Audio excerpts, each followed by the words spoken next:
Constructive criticism. How do we share constructive criticism with our staff so they don't take it personally and get offended? Oh, that is a tough question, but we're going to talk about that today. Hi there, I'm Angela Brown, and this is Ask a House Cleaner. This is a show where you get to ask a house cleaning question, and I get to help you find an answer. Now, today's show is brought to us by SavvyPerks.com, which is a benefits program for small business owners and then also for your staff. So if you're only one person, you can go to SavvyPerks.com and you can tag into an entire network of discounts, savings, and employee pricing for a one-person business, or if you have 2 people or 3 people or 5 people, you can buy a benefits membership for them. So it's SavvyPerks.com. All right, on to today's question from Janice Weaver, who says, Hi, Angela. It's Janice Weaver in Ottawa, Canada. Big fan of listening to all your podcasts and information that you provide.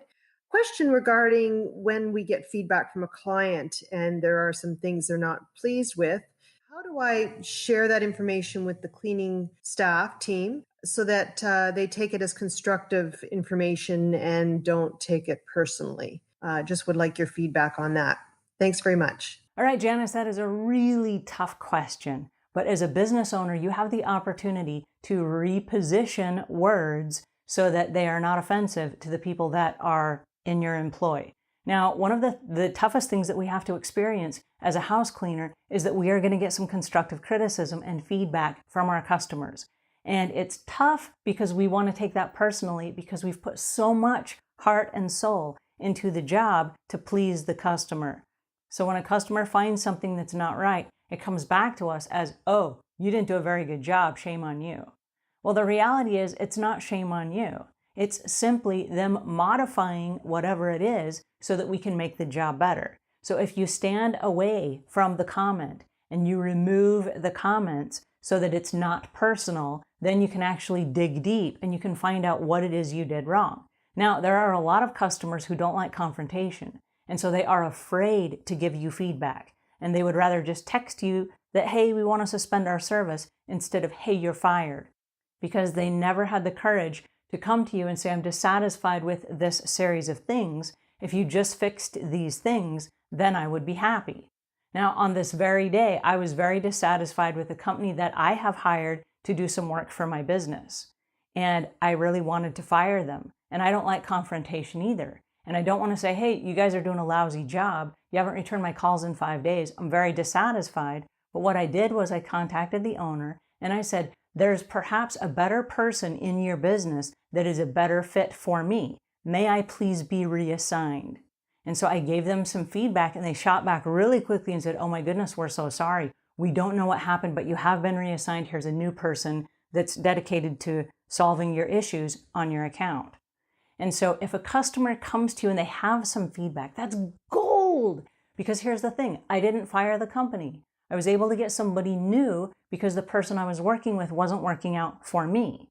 Now, if it is one of your employees that the customer's having a problem with, that needs to be addressed as well. And there may be a way that you can reassign someone else on that job without actually offending that person. If it is, however, a particular issue or a personality conflict or something that that particular person is doing, that needs to be addressed in person with that particular person. Now, if it's work that you're doing and the work that you're doing is sloppy, then you need to come in as the head coach and you need to say, guys, here's the deal. We've had a customer, and I would not name the customer because we don't want to get in our employees' minds that so-and-so is a high maintenance customer. And so we might say, guys, we've had a couple of complaints that we're missing the little area behind the toilets. So this week, we're going to really focus on getting the area behind the toilets so that none of our customers ever again bring this up to us. So it was brought to our attention this week. I get it. It's hard to get back there. It's hard to see. It's easy to miss. But from now on, starting today, our team is spectacular at getting the little areas behind the toilets. And then people go, okay, yeah, make a note to self, get the areas behind the toilets. So there's a way to encourage your people with whatever the complaint was without highlighting or shaming the customer, because we don't want to do that. They are our paycheck. And then number 2, in a way that every single time that house cleaner goes into any bathroom, I want them to stop and remember, oh yes, the area behind the toilet, because as a company, we are spectacular at cleaning the areas behind the toilet. And so there are ways of reframing that. Now, there are several books, and I'm going to put links in the show notes to the books that I recommend that are called Power Talking and Phrases to Use. And they're phrases to reframe those ugly conversations that nobody wants to have. You don't want to have these with your staff. Customer doesn't want to have them with you. And you certainly don't want to get fired over a job because something went wrong or somebody didn't communicate what the problem was. When a customer is willing to come and say, hey, I am not happy, that takes courage. Oh my goodness, that takes courage. And I like to compliment the customer on it. Now be careful. Be careful because the behavior you reward will be repeated. We don't want to encourage them to find problems. But if you go to them and you say, hey, listen, this took a lot of courage for you to bring to my attention that we missed something. And so our business strives for excellence. And so I hate that we did not meet your expectations. It's just killing me on the inside. And starting today, I never want for us to have this conversation again. Okay? Now you're not rewarding that behavior as in bring me more complaints.